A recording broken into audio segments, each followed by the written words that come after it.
Blog Talk Radio.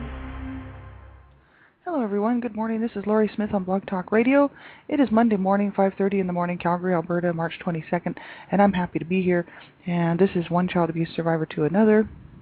We're on for 15 minutes, and last week and the week before we were covering an article that I found on Child Welfare Information Gateway called Understanding Crisis, and that's at www.childwelfare.gov. And this article is quite interesting for anyone who's experienced an intervention being done by like CPS and who, or maybe knows someone who has experienced it, and what happens when a family is undergoing crisis and what kind of needs to happen for, to keep the children safe and to help that family, like learn how to problem solve and learn how to get through these crises without lashing out at their children and stuff. So it's just so interesting to me because there was an intervention done when I was really young, and so I don't remember a whole lot of it. I just remember, really I just have a couple of cognitive memories of the social workers.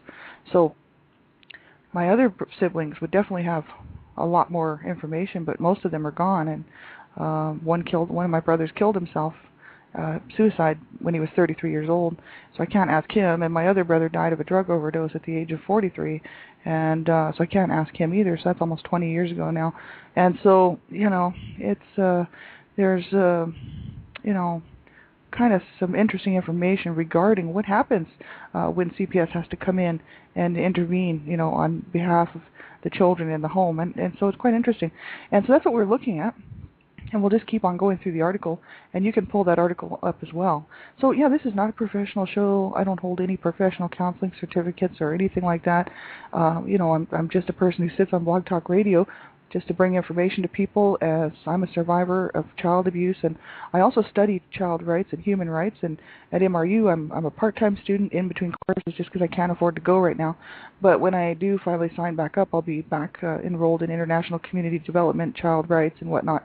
So I'm still studying as I go because I want to keep going in this, and even if I'm not actually in school, I'm still learning and still, getting all kinds of information, which is so important.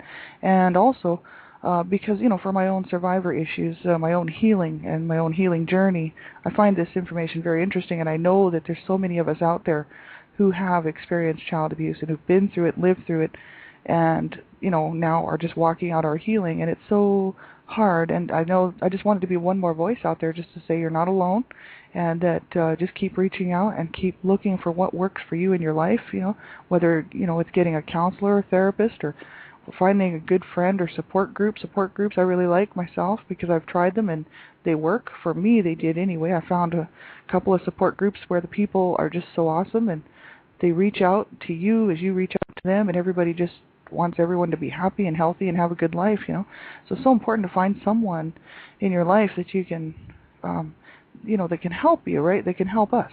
So that's the purpose for the show, really. And, if you're under the age of 18, I'm fight for child rights, and I also fight for online safety for children. So if you're under the age of 18, make sure you have someone listen to this show with you. I hope someone in your life cares about what you're doing. And, that they could spend a few minutes listening to the show just to see if it's something that you should be listening to.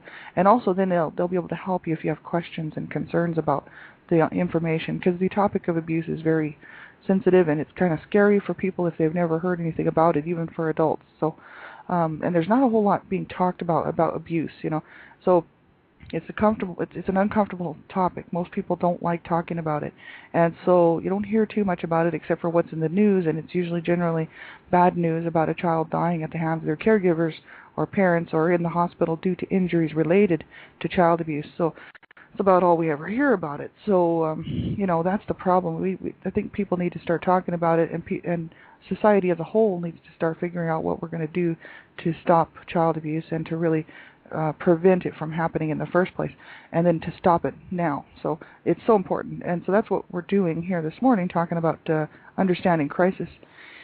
And I'll give you that website again, www.childwelfare.gov, and that's the Child Welfare Information Gateway. There's lots of great info on there, and tons of publications that you can get a hold of just by scrolling through the alphabet, bringing up these articles, and you can look and see if it's something you're interested in, and if it is, then you can check it out. There's lots of good information there. So we'll just keep going. Last week we were looking at crisis intervention teams, the investigation, psychological first aid, and rehabilitative crisis intervention. And this week, today we're going to start out with overview of teams related to CPS and specialized multidisciplinary teams. So this is all to do with the teams that will go into a home investigating child abuse and neglect and whatnot. And this is what would happen, right, in a good scenario maybe of what should happen to help these families out, right? And so we'll just start reading from that overview of teams related to CPS. Whenever a CPS investigator believes that a child's safety in the home is questionable and that intensive in-home intervention services are needed to protect the child from harm, a crisis intervention team should be called in right away. CPS and specialized teams should always cooperate, not compete, since investigation and treatment are separate, usually important functions. They're equally important functions, The team concept is critical in shaping the philosophy and vision of family preservation or other crisis intervention programs. And the combined knowledge of a multidisciplinary team provides for more accurate assessment and treatment approaches and more varied use of community resources. Furthermore, there is strength in numbers, meaning that a team provides safety or protection for its members, as well as the families that are being helped. And the likelihood of violence or even resistive behaviors is reduced when a team is present. A dysfunctional family system is also more likely to be positively influenced by an intervention system. A team that demonstrates clear and honest communication as well as respect among team members, and team members should have diverse knowledge and skills. And those are highly specialized knowledge, such as child development or substance abuse assessment. They may serve as consultants to other team members. When a multidisciplinary crisis team is unavailable, as in small communities, close contact must be maintained between the crisis worker and the supervisor or consultant who work together as a small team. So it's quite interesting, I guess, there's safety in numbers for sure, and a family who is dysfunctional and who might resist, some change and some real advice from these people on, how to get their life together and how to handle these crises and stuff. If there were more than one crisis worker, and it was like a team, it'd be harder for that dysfunctional family to manipulate, the one person, or to actually just resist what they're saying, right? In a team effort, it's a little bit harder to get the whole team to buy into what you're saying. So they would almost have to just back down right away if there's more than one, especially if it was like a whole team. So I think that's a really good idea, because abusive people are very manipulative, and they can, that's obviously why they're allowed to get away with what they do, right? Abusive people are generally very manipulative, and so you can imagine with these crisis workers go into these homes, if there's just one, if you get a if you get a couple of manipulators in there, a couple of whether it's parents or caregivers or whatever, they could just change the whole thing around to their side. But if there's more than one person and there's a team of people, it's a little bit harder to do, because then it's kind of like proof, it's in their face, because there's too many people saying no, this is not the way it's going to go. So I think that's a really good idea. We'll look at specialized multidisciplinary teams. Multidisciplinary crisis intervention teams bring specialized knowledge to a crisis situation. To be effective, each crisis worker plays a distinct role, with a coordinating supervisor providing support and overall direction. Team members may be in a direct service role or that of a consultant to other crisis workers. Preferably, team members represent both sexes and a range of chronological and professional development stages. When more than one team member goes to a home or multidisciplinary interview center, a lead crisis worker needs to be in charge to assure that goals for the visit or interview are accomplished. And some crisis workers excel at using community resources or providing concrete services. Others excel at assessing problems, helping families communicate better, or listening in a way that makes families willing to talk openly.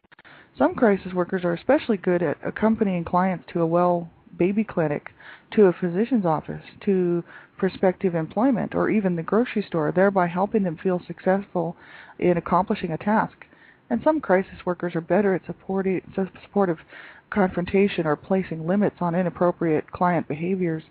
Drawing on each team member's strengths greatly enhances service delivery. time limits of service, 24-hour availability, and belief that clients have the skills which, with to solve their problems, are essential.